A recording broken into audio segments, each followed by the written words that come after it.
anyway, Rick Scott always tries to one-up me. So, he was the first to call me and say, hey, we got Americans for Prosperity. What'd you get? Anyway, it's an honor to have them here. We obviously love to have, big events like this. And it was standing room only. I mean, that was 3,000 plus people in that conference room. I think it's their largest. Yes, sir. It's their largest. Trust me, I will ever. call Rick Scott and share with him that our crowd was a lot bigger than his. There you go. This is part of the competition that you like to emphasize between states. And it's generally very good-hearted. Certainly good-hearted on my side. Sure. I don't ever want anybody to think I'm not civil and even winsome about this competition that we have between the states. It's real and it's uncomfortable. But, people who want to perform at a high level shouldn't mind uncomfort. Right, and especially if it's honest competition. Texas has obviously benefited from this. You've had a great record of job growth here. I saw a statistic, and I don't have it right at the top of my fingertips, but basically it was something along the lines of Texas has grown 1.3 million jobs over the last few years, which accounts for more than the national private sector growth. Yeah. And I find that amazing. What do you attribute that to? Yeah, I think it's a editorial that was in the Business Daily. Yes. It's really simple. I've been the governor for 14 years. I have had the privilege to work with men and women who have the courage to put in place tax policy, regulatory policy that's fair and predictable, a legal system that didn't allow for oversuing, and accountable public schools. We talk about charter schools, and we talk about incentive pay, all of the things that we've done to our public schools. And we're no longer a theory. We're actually able to measure our results. And our results have been 35% of all the private sector new jobs created in America were created in Texas since I've been governor, since 2000. We have seen extraordinary relocation of people to this state because over that 6-8 year period of time as we were implementing those strategies, people now know it. It's not just a little rumor here. People in California know they're overtaxed, overregulated, and overlitigated. Now, they may want to stay there because they love the views so much that they're willing to pay out the nose for it. A business in Illinois, because family reasons, may say, we're just going to stay here and suck it up. Right. A New Yorker might say, you know what, New York City is just too dynamic. I love Broadway too much, and I'm just going to stay here. But no two states have lost more wealth per capita over the last 10 years than New York and California. They continue to hemorrhage capital, and it's because this is not rocket science. Right. It's because they're overtaxing, overregulating, overlitigating, and businessmen and women are making the decision daily that we're going to either relocate or we're going to expand outside of these states that have tax burdens and regulatory burdens and legal burdens and frankly are not producing the skilled workforce that they need. So. Now, I'm from California. Originally, I'm from California. I live in Minnesota. I've been living there for about 17 years now. But one of the things that I know about California, about that dynamic, is that what it's doing is more or less a middle-class drain. Yes, sir. What you're talking about, the people who choose to live there generally choose to stay there because either they have no resources to move out, or they have so many resources that it doesn't matter to them. Or they are incentivized to stay there because of the rich government programs. Right. So, and that's another one of the things that you have to add to the formula, I believe. Oh, I think you're right. And so what you're seeing in California is this middle class drain. What's the status of the middle class in Texas? Well, the Dallas Fed had a very, very telling study about what has happened to Texas over the course of the last decade. As a matter of fact, that article that you made mention to, Investors Business Daily, is actually where that is. Right. And they talk about that Texas has led the nation in the creation in all quartiles. We've created jobs across the spectrum. Whether it's in the lower paying, the entry level jobs, we created a lot of those. But over 50% of those jobs that were created during that period of time were in the two higher quartiles. So you help people move out of poverty, you help people move up, and I defend our model.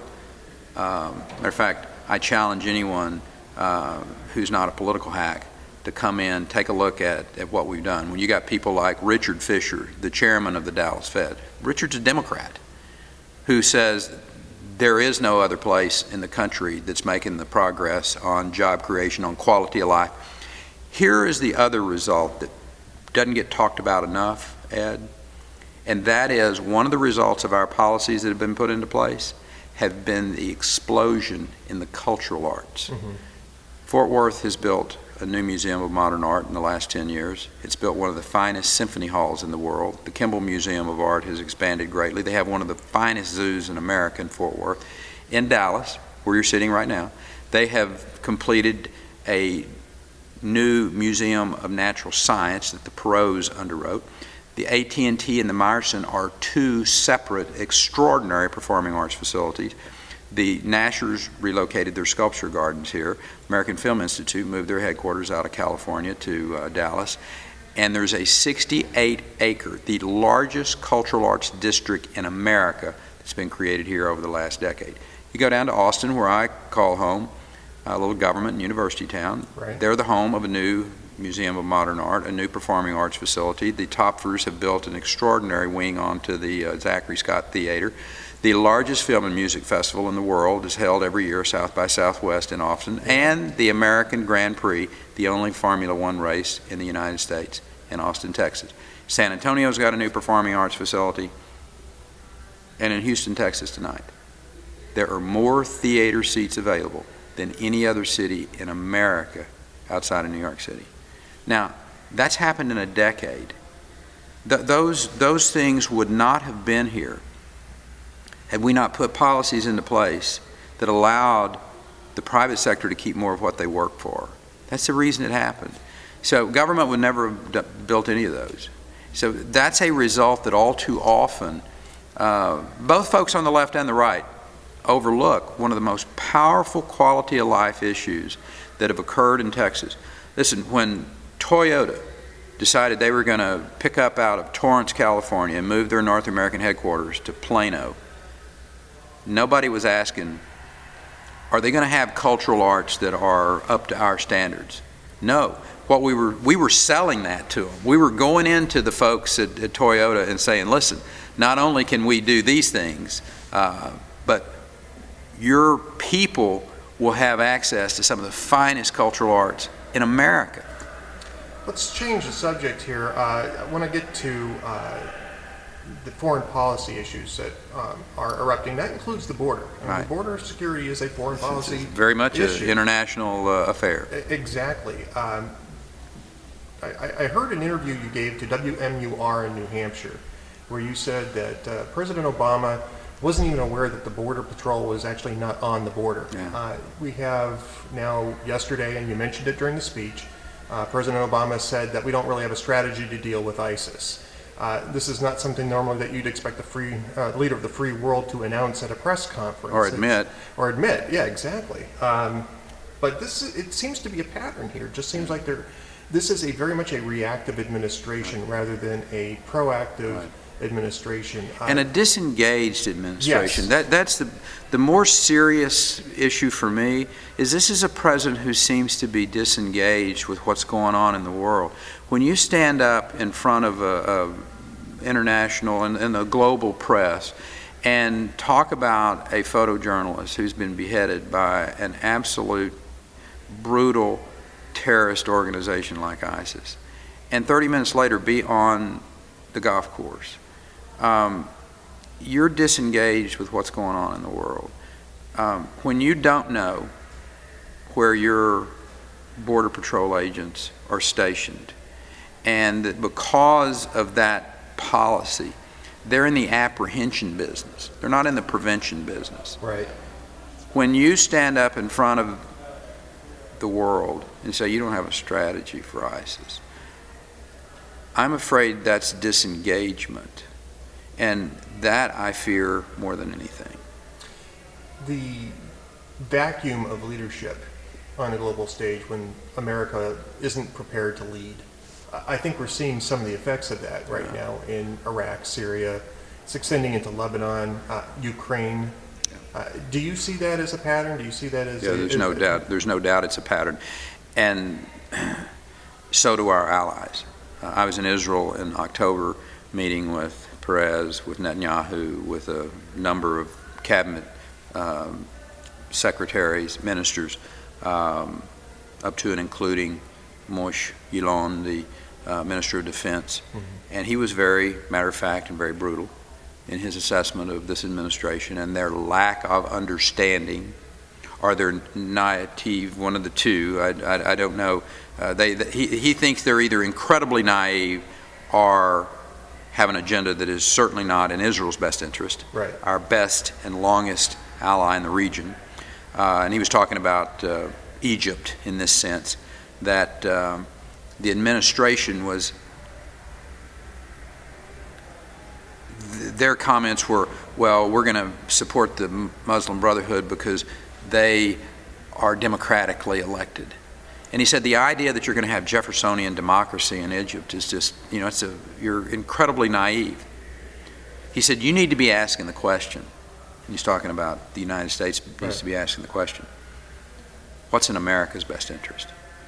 And not truer words, more profound words did I hear on that trip than that short phrase from him about our best interest. And I think that's what we're seeing that's missing from foreign policy is almost in the last few years with Obama running foreign policy, it's almost felt like it's illegitimate to ask what is in America's best interest. Yeah. Well, there was an old adage in Austin back through the years. The no-growthers back when there was that mentality in some of our metropolitan areas, Austin being one of those, that if you won't build it, they won't come. Right. Well, they came. And they came by the tens of thousands. Sometimes I think this president has the same mentality about the crises that are affecting the globe, is that if we'll just ignore them, they'll go away. Right. And they won't. As I said in my remarks earlier, that if we don't engage, if we don't project, if we don't use America's authority and our influence, the cost is even going to be higher. That's the alternative. And we have 2 years left to deal with that until we get a change at the top. Yes, sir. One last topic, and I got to bring it up because it's really so fascinating what's happening in Austin, in Travis County. Yeah. And with the mug shot, you guys did a great job with the mug shot, but how serious can the courts take this? I'm just curious. I can't. Here's what I know. Okay. We take it seriously. Okay. And like I take my job seriously. And for 14 years, I have been the governor of Texas. I have vetoed hundreds of pieces of legislation. As a matter of fact, I vetoed one piece of legislation that I think had over $3 billion attached to it on public school financing, because it was, I did not agree with what they were doing, and I need to get them back into town. And so that's how I leveraged that legislature to do that. And I followed the rule of law. If I had to do it again, I would do it again. But it is, you're correct, it is fascinating. We have a very good legal team that is now engaged. Some folks from across the spectrum, certainly from across the philosophical spectrum, but they all are great defenders of the Constitution. And that's what this is really about. This isn't, from my perspective, it's not about me. This is about defending the rule of law. It's about defending the Constitution. When governors come in the future, be they Democrat or Republican, I want them to be able to know that they can freely engage in the process and veto legislation. And then if you don't like those governors, vote them out of office. If the legislature doesn't like those vetoes, override them. That's how our system was set up, and it's worked pretty well for all these years. So, fascinating, yeah, I guess you could call it that, but, criminalizing politics is not good for America. That was what I was going to ask you next. I mean, do you see this as sort of an escalation, if you will, in trying to criminalize what used to be political, just regular political scrum, the debate, trying to delegitimize people from being able to engage in it, which is really, I think, one of the big impulses that we've seen over the last 10 to 20 years. Well, I certainly hope that the brief that we laid out makes abundant good sense to the individuals who will make the decision about this. Very comprehensive brief as well. It's Very about much 60 so. pages long. Yes, Read sir. through it. Yes, sir. Well, Governor Perry, thank you very much for spending the time with us today, and good luck to be to you, with you. sir. Thanks for what you do. Thank you, Ed.